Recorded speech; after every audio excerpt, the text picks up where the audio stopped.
Mamadou Bouhari et l'opposant Atiku Abubakar se poursuit dimanche et lundi au Nigeria sans qu'aucun résultat officiel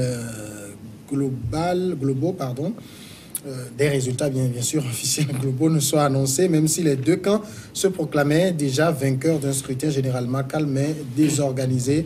Les données recueillies dans les quelques 120 000 bureaux de vote des 36 États seront centralisées avec ceux d'Abuja, où le président de la commission, Mahmoud Yakoubou, devrait annoncer les résultats définitifs dans les jours à venir. Déjà, les premiers résultats ont commencé par tomber. Au moins 5 ou 6% des résultats ont été donnés. Et pour le moment, Mamadou Bouhari est légèrement en tête. En tout cas, c'est un scrutin, Germain, qui est très serré entre les deux hommes, Atiku Abubakar et Mamadou Bouhari. Oui, est-ce qu'il y a vraiment une différence entre les deux hommes? La seule différence, c'est que l'un conduit la destinée du Nigeria, l'autre veut aussi tenter de prendre... Sinon, quand vous prenez les programmes, puis d'abord sur le plan moral, celui-là qui veut prendre la place de l'actuel président, vous avez vu cette déclaration en ce qui concerne la corruption, lui-même, comment les casseroles qu'il traîne, tout ça là. Bon, il faut dire que ce qui est étonnant au Nigeria, c'est pas l'élection présidentielle. Ce sont des élections générales. Vous avez on élit en même temps les députés et puis les sénateurs. Ouais. Et puis, tout le monde a les yeux focalisés sur la présidentielle où il n'y a qu'un seul individu pour rester sur un fauteuil. Et c'est pour ça qu'il y a des morts. Et ça, moi, je n'arrive jamais à comprendre pourquoi, quand la période de l'élection présidentielle arrive en Afrique, il y a mort d'hommes. C'est parce que quand c'est le président, c'est lui qui a tout. Tu es élu président, tu as tout. Voilà. Tu as tous les pouvoirs. Oui, mais il faut maintenant, c'est pour cela qu'il faut aujourd'hui faire... C'est que le pouvoir est réellement décentralisé, voilà. bien réparti, le pouvoir judiciaire n'a pas réellement qui joue son rôle, le pouvoir exécutif qui est le pouvoir législatif qui joue son rôle de façon séparée.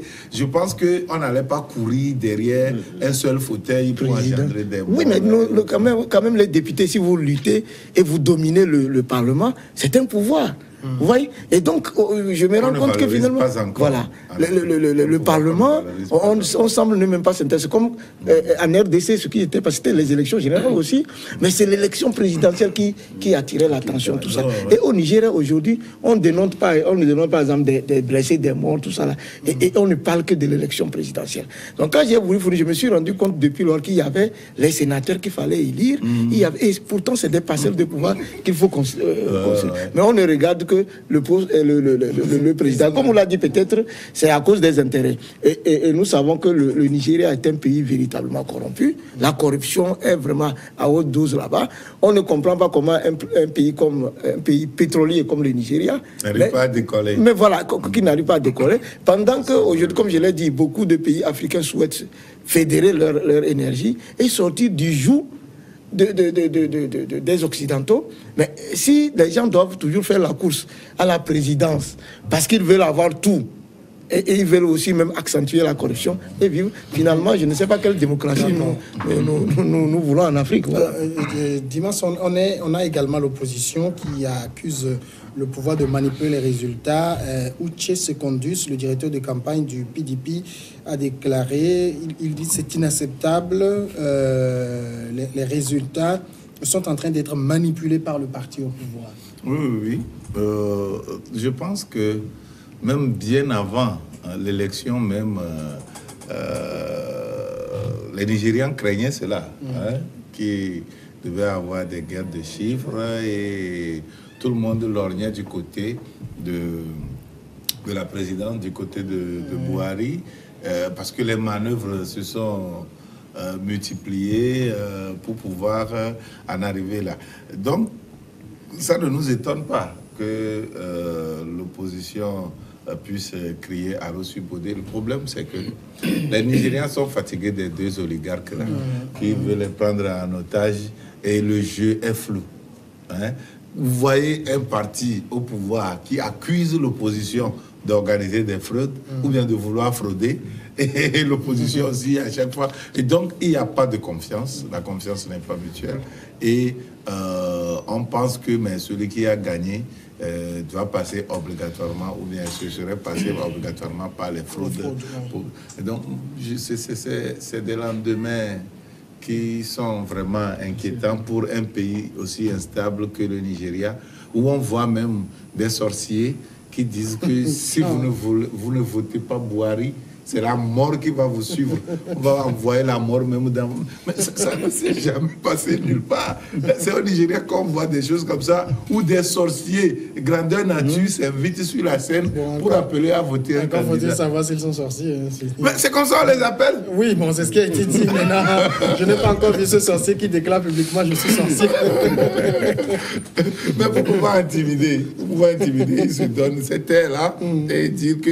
Quand la personne dit d'ailleurs qu'il va t'envoyer la mort chez toi si tu ne votes pas tes candidats, il ne peut qu'être un sorcier. Il faut que la personne aille vérifier dans mon bulletin de vote pour savoir ce que j'ai voté.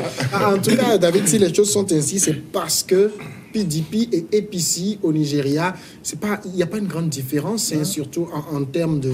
Quand il y a vote, l'écart est très marginal entre les deux. Oui, c'est les deux grandes forces politiques au Nigeria. Et pendant des années, pendant des décennies, ces deux formations ont réussi à alterner le pouvoir lors des élections présidentielles. Et Buhari aujourd'hui se retrouve dans une situation un peu complexe. Il a senti très tôt, il a compris très tôt, et les Nigériens le lui ont dit clairement. Le bilan qu'il a laissé n'est vraiment pas ça. Les promesses qu'il a eu à faire, la sécurité, la relance de l'économie, la lutte contre la corruption, etc., les Nigériens ne voient pas de résultats fiables. Et quand il a constaté cela, il a très tôt commencé par prendre des mesures pour justement gagner cette élection. Vous vous rappelez la nomination de sa nièce à la commission.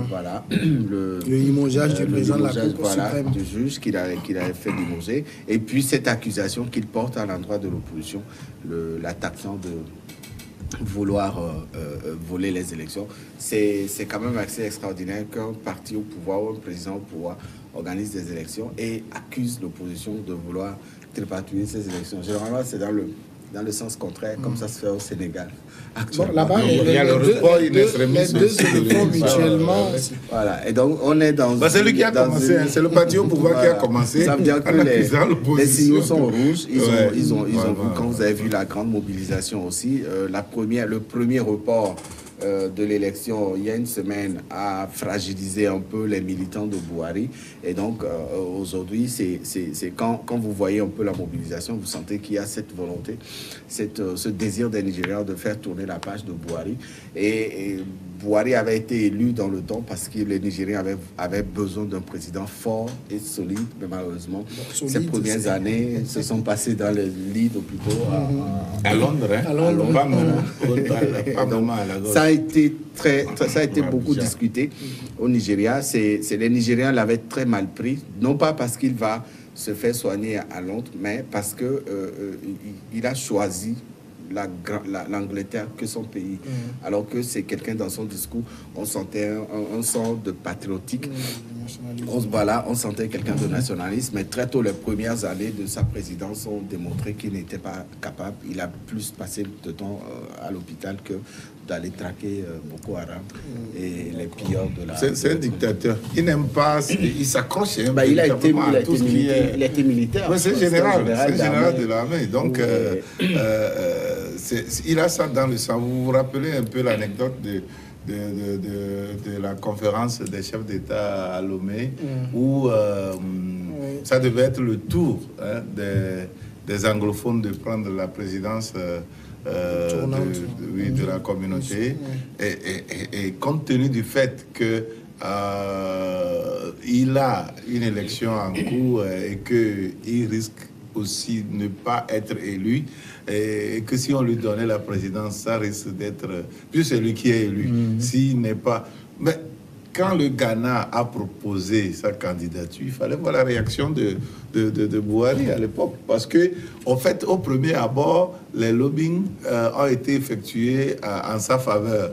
Mais ne prenant pas en compte ces paramètres-là. Et maintenant que quelqu'un a soulevé ça et puis qu'on a voulu dévier un peu le jeu en faveur du Ghana, il fallait voir la réaction du Nigérian.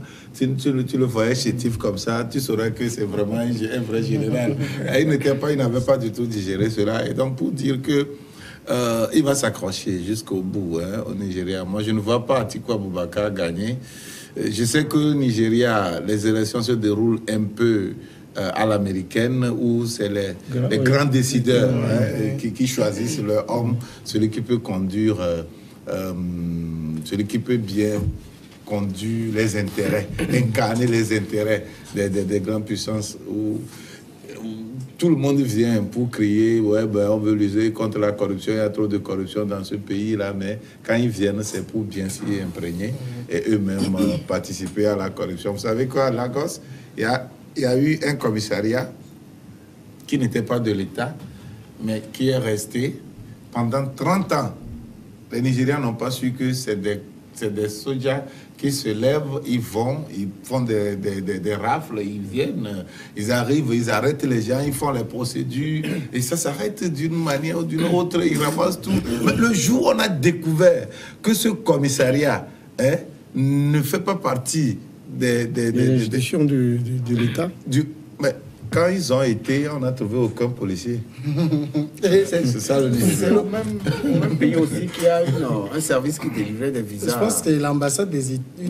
Il y a une seconde ambassade américaine pendant des années, qui, elle, s'est spécialisée dans la délivrance des visas américains. Sur le sol nigérien. Ils provoquent même des pannes d'électricité, même des pénuries de carburant dans le pays. Pour les pannes d'électricité, j'ai appris qu'il y a un ancien président qui vend des groupes électrogènes. Oui, ils vendent ça, ils vendent des groupes électrogènes. Donc, pour pouvoir bien couler ça, ils provoquent. Alors, maintenant, le grand enjeu actuellement, c'est si les résultats étaient proclamés, que le vaincu l'accepte ou non. C'est ça aussi. Oui, non. Bon, malheureusement, vous voyez déjà comment des incidents. C'est dommage. Il faut que les Africains comprennent que la démocratie, c'est pas véritablement ce que nous avons, c'est ce que nous avons comme résultat. Et moi, mon souhait, c'est que, en même temps, un souhait ardent, que les Africains sortent du franc CFA. Je crois qu'après 30 ans de démocratisation de notre continent, que vous soyez de francophones ou anglophones, je crois qu'après les élections de 2020, il faut faire un checkpoint pour véritablement voir qu'est-ce que nous avons eu depuis 1990 par rapport à cette démocratie.